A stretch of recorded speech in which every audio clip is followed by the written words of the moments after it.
Shalom, shalom, Israel. First and foremost, I want to give all honor, glory, and praises unto YAHAWAH, YAHAWASHI, YAHAWASHI, give honors to the elders and apostles of Great Millstone. Shalom to Mighty Akim, Wakim, who are diligently waiting to be delivered from this final captivity. This is Brother Kawuk coming at you with another lesson. And today, we're just going to flow through the Spirit. One thing that we constantly have to do is remind our people, about the MOTB. All right, remind our people to not conform, not take it, not to be a part of the world. All right, and that all the hatred and trials and tribulation that we have to go through as a result of us not joining with the world. Okay, let me get that.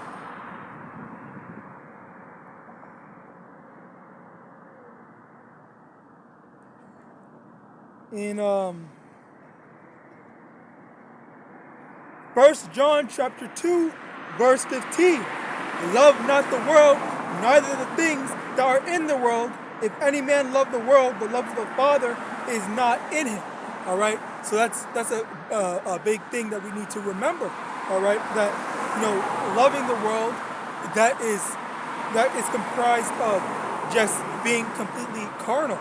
Okay, and wanting to live and build. Actually, let me get that as a matter of fact. In Matthew chapter 6, and then in Luke chapter 12, but we'll get Matthew first.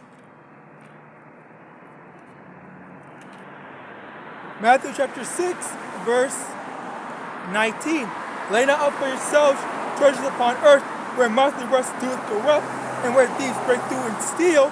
But lay for yourselves treasures in heaven, where neither moth nor rust doeth corrupt, where thieves do not break through nor steal. Verse 21. For where your treasure is, there will your heart be also. All right. So that's a big thing to remember. Where you build, where you accumulate your wealth. All right, let me get that as well.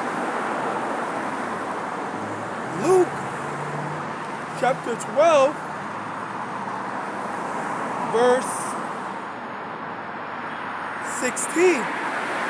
And he spake a parable unto them, saying, the ground of a rich man brought forth plentifully, and he thought within himself, saying, what shall I do, because I have no room where to bestow my fruits? And he said, this will I do. I will pull down my barns and build greater, and there will I bestow all my fruits and goods. And I will say to my soul, soul, thou hast much goods laid up for many years. Take thine ease, eat, drink, and be merry. But Yahweh said unto him, thou fool, this night thy soul shall be required of thee. Then who shall those things be which thou hast provided? So is he that layeth up treasure for himself and is not rich towards Yahweh. All right, so that's the thing that we need to constantly be remembering. Okay, building up and accumulating spiritual wealth. Okay, wealth in the kingdom of heaven, and not wealth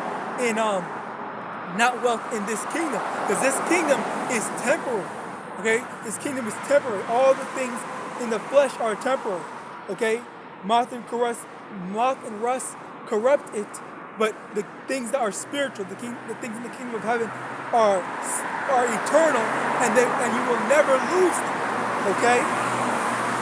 Isaiah chapter 65, verse 13, thus saith the Lord Yahweh, behold, my servant shall eat, but ye shall be hungry. Behold, my servant shall drink, but ye shall be thirsty. Behold, my servant shall rejoice, but ye shall be ashamed. Behold, my servant shall sing for joy of heart, but ye shall cry for sorrow of heart, and shall howl for vexation of spirit. Okay, so this is what's waiting for these people that chose to live their lavish lifestyles now. All right, and as well. Let me get this precept to support that. Luke chapter 6, verse 24. But woe unto you that are rich, for ye have received your consolations. Consolation is like, the second place prize. Like, oh, yeah, you didn't win the whole thing, but here's your second place prize. And that is the second place prize for wealth now. The temporal wealth is the second place prize for those that were not chosen by YAHAWASHI. All right? the fact that the Lord does not love everyone. The Lord hates people. All right, let me get that as a matter of fact. In Romans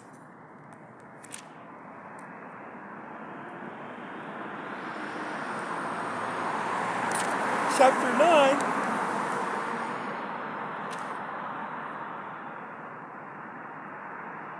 verse 13, as it is written, Jacob have I loved, but Esau have I hated.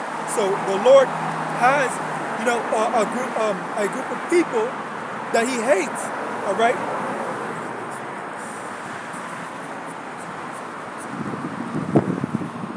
The Lord has a group of people, a nation, okay, that He hates because of the wickedness that they've done, the perversion that they've spread across the world.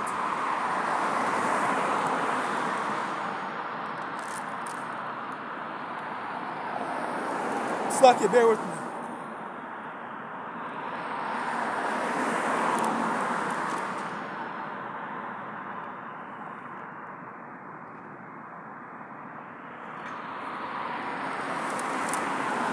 I want to say Hebrews.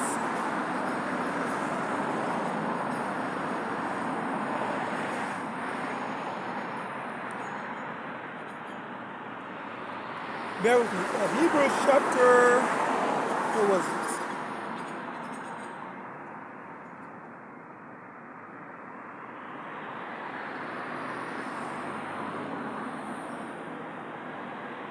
Hebrews chapter 12,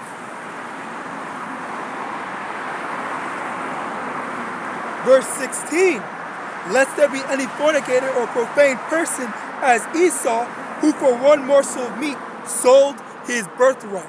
All right. So that's the spirit of choosing to live in the moment, quote unquote, as well as choosing the temporal life, the temporal wealth of life, instead of seeking after the eternal glory of the kingdom of heaven.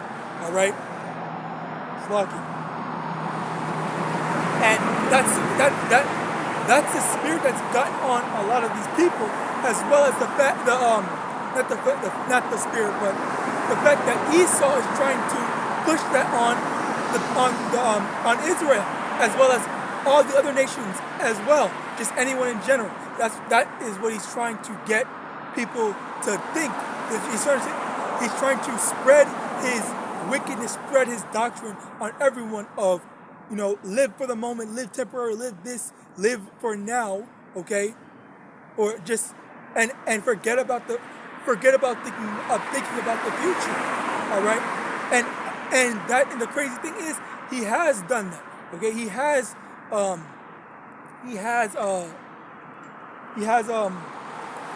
been able to achieve that.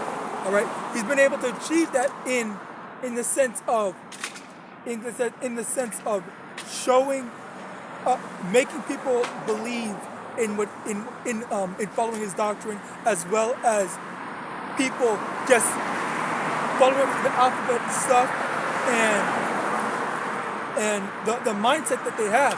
Okay, like one of the biggest thing, okay, the biggest thing when you talk about morality is a lot of people tend to think that Esau's definition of morality is the end all be all. All right, like whenever you think about something quote unquote good or the good side, it's all off the standards that Esau has laid out. All right, and that's the sad part of it. Like a lot of people, like what's it called? I want to say other nations that are more conservative. All right, they're talked about in an evil light, like, oh, they're misogynist, they're this, they're that. When in actuality, that's the true way to be thinking. That's not the true way to be thinking. That's the better way to be thinking, because Esau is putting the woman above the man, which is not scriptural. Esau is making the death style of the alphabet people, the standard. He's saying that, all that stuff is wrong X, Y, and Z, and anyone that says that is evil or outdated. All right? Let me get this. John chapter 15, verse 19. If ye were of the world would love his own, but because ye are not of the world, but I have chosen you out of the world, therefore the world hateth you.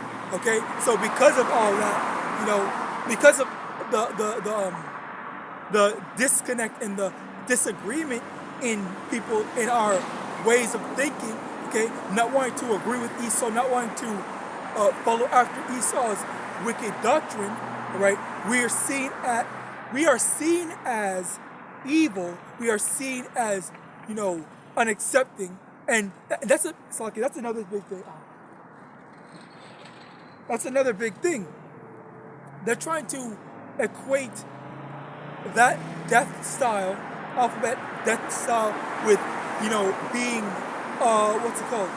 being another nation, okay, or being specifically being a so-called black man. All right, like they try to, whenever you hear someone talk about it, all right, and I just heard it not too long ago myself. When you ever hear someone talk about it, like they say, people are racist and homophobic, like they equate it to the same thing, okay? When the difference is, you're born a different race, but you're not born that. A lot of people, especially today, are groomed into that lifestyle. Especially the children of today are being groomed by that. They're putting school boards are inviting these whatevers, okay, in order to make the kids think that this is normal, this is a regular thing, okay, when it's not, all right? And there's been millions of different schools that have been exposed for doing this, okay? Yet they still continue to go and do it, all right? Like, it's beyond abundantly clear that Esau is trying to, force his doctrine on our kids, as well as us and other nations in general, all right? But the main thing, to remember is that as he is pushing that mindset, all right, as he's pushing that mindset, he's also successfully been able to make people believe that, the government has our best interest at heart, the citizens' best interest at heart, when that's not the case, all right? Look at the jab, all right? The jab was something that was, like, you're literally, why is it, if it was truly an okay thing, why are we not allowed to talk bad about it, do this, do that, okay? It's a matter of our own, it's not a matter of our own responsibility and our own, judgment calls. It's a matter of they try to force us, not even incentivize, but force us to take it. And then when a lot of people just lost their jobs and chose not to take it, then we got where we are now. And that was a rehearsal to what's going to be the MOTB, okay, which is going to be, if you don't take this, then you're basically going to be left for dead, all right? And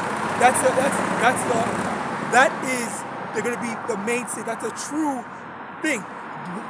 If you held fast and you stayed true and to not taking the jab, then you're kind of ready for the real deal. But actually not, because it might even be harder. It's definitely going to be harder. All right, because things are going to be worse, a lot worse in those times. All right, and will you be the one to be oh yeah, you know what, I just had to do it, I need to feed my kids, I can't do it otherwise, all right? So you have to hold fast into trusting Yahawashi, that Yahawashi is going to provide for you, right? And with that, I hope this was edifying. I want to give all honor, glory, and praise unto Yahawah, the one honors the elders and apostles of the great millstone, DTA, Bible Ball, and Shalom.